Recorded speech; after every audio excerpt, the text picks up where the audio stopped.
So in the beginning of this course, we were looking at a game called Capture the Flag, whereby if you get your pawn to the end of the board, you win the game. However, in normal chess, when you get your pawn to the end of the board, you don't win the game, but you do get rewarded. You get rewarded rather handsomely, in fact. So it is black to move in this position, and as you can see, black has got a pawn here, one square away from the end of the board. Remember, from black's perspective, black is moving this way, so the end of the board is this line here. So yes, the pawn can advance one square forward, and it reaches the end of the board. What happens now? Well, what happens now is something that we call promotion. This pawn actually gets to be converted into another piece, and the piece that it gets converted to is more powerful. Usually it's a queen. Okay?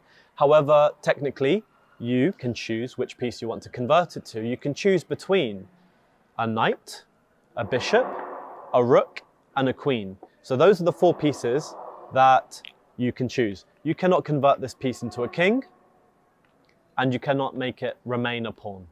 Okay, those are the two pieces you cannot convert it to. I would say 99% of the time, maybe even more frequently than that, people convert to a queen because it is the most powerful piece. And there are very, very few instances in chess where it's advantageous to promote to a rook or a bishop. Because remember, guys, a queen does everything that a rook does, and it does everything that a bishop does. So most of the time, you'll just convert to a queen. There are, however, some very interesting positions in chess where it is advantageous to promote to a knight. Because remember, the knight is the one piece that does something that the queen cannot do.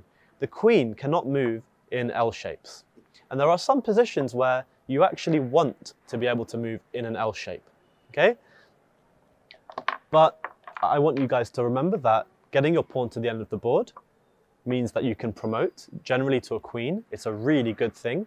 And that means that as your pawn is advancing up the board, each square that it gets closer to the end, that pawn actually becomes more and more valuable because it has what's called potential energy, okay?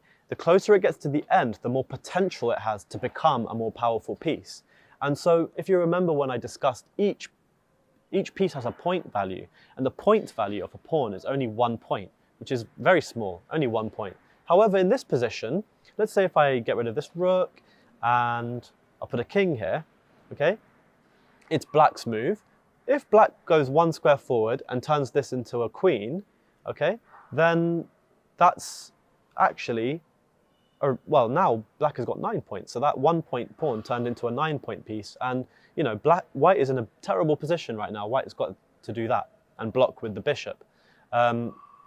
So the point I'm trying to relay is that the value of the pieces is really dependent on the position. And as the pawn gets closer to the end, it becomes more and more powerful. And you're going to try and dedicate more resources in the game to protecting and keeping that pawn alive. Great.